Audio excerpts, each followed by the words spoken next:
weak acids and their basic salts. This is today's lesson. In this lesson, we are going to learn which acids are weak acids and why, and their basic salts. So, let's go to the detail. The very first point is weak acids. First of all, let's try to recall what compounds are acids. According to Bronsted-Lowry protonic concept, the compounds that can donate protons in water are called acids. Here, let's try to know which acids are weak acids. Let's write formic acid, acetic acid, benzoic acid,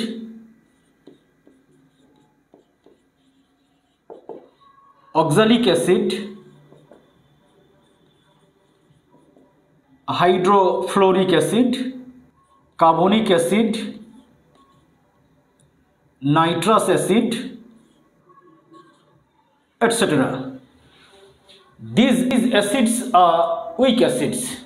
There are some parameters that determine strength of acids. Let's see the parameters one by one. First parameter is ionization.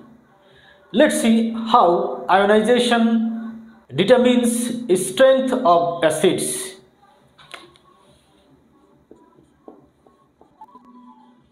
Ionization. Let's take an acid as example, that is acetic acid.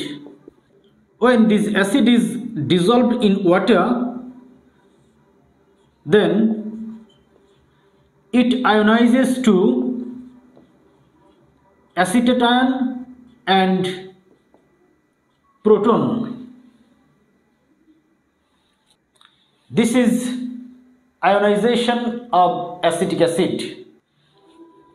0.1 molar acetic acid ionizes only 5%. That means 5% acetic acid molecules ionize and 95% molecules remain unionized.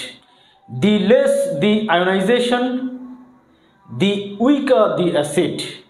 So, this is the parameter that determines strength of acids.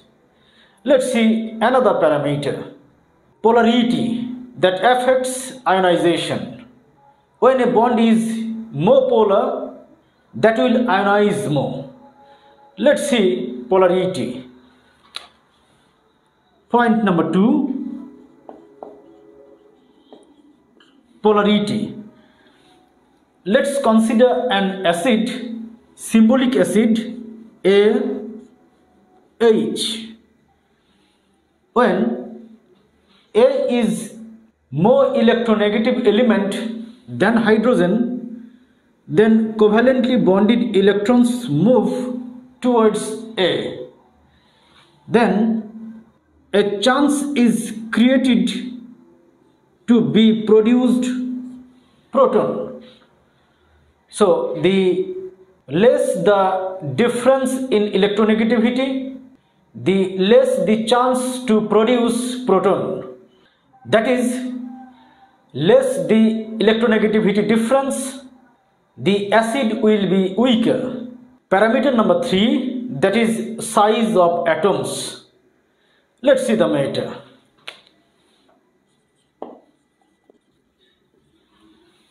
Size of atoms. Let's write elements of group 17. Fluorine, chlorine, bromine, iodine.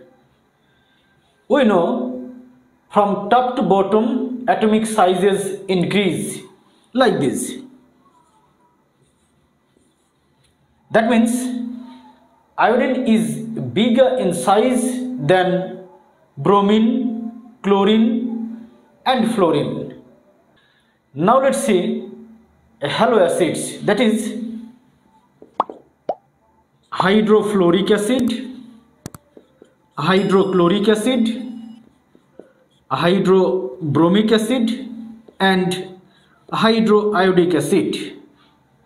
Here iodine is bigger in size than bromine, chlorine and fluorine.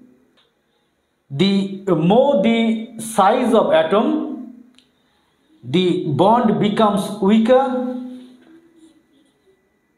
proton is released easily, and when the size of the atom is smaller, then it cannot produce proton easily. So smaller the size of the atom, the acid will be weaker. Then we can write hydrochloric acid, hydrobromic acid and hydroiodic acid. That is, hydroiodic acid is a stronger acid and hydrofluoric acid is weakest acid. The smaller the size of atom, the weaker the acids. Let's see another parameter. Now the point is pKa values. Let's see. Parameter number 4, pKa values. The higher the pKa values, the acid will be weaker. Let's see some examples. For formic acid, pKa value is 3.745, whereas pKa value of hydrochloric acid, this is approximately minus 6.3. That means higher the pK value, the acid will be weaker. Let's see another example. For acetic acid, pKa value is 4.76, but strong acid nitric acid, its pKa value is around minus 1.4. That means weaker acids pKa values are higher, but stronger acids pKa values are lower. Simply, higher the pKa values, the acids will be weaker. This is all about weak acids. Let's move on to the next point. Now the point is basic salts of weak acids. These acids are weak acids. When these acids are treated with stronger base, then we get basic salts of weak acids. Let's see a reaction. Weak acid, suppose formic acid, and strong base, suppose sodium hydroxide. The products are sodium formate plus water. This salt is called basic salt of weak acid because this salt is produced from weak acid and strong base. That is why this is called basic salt. Another example, acetic acid, which is a kind of weak acid and strong base, suppose sodium hydroxide. The products are sodium acetate, this is salt, and water. Here as well, the salt obtained is of weak acid and strong base. That is why this salt is called basic salt of weak acid. This is all about weak acids and their basic salts. Number today, thank you very much.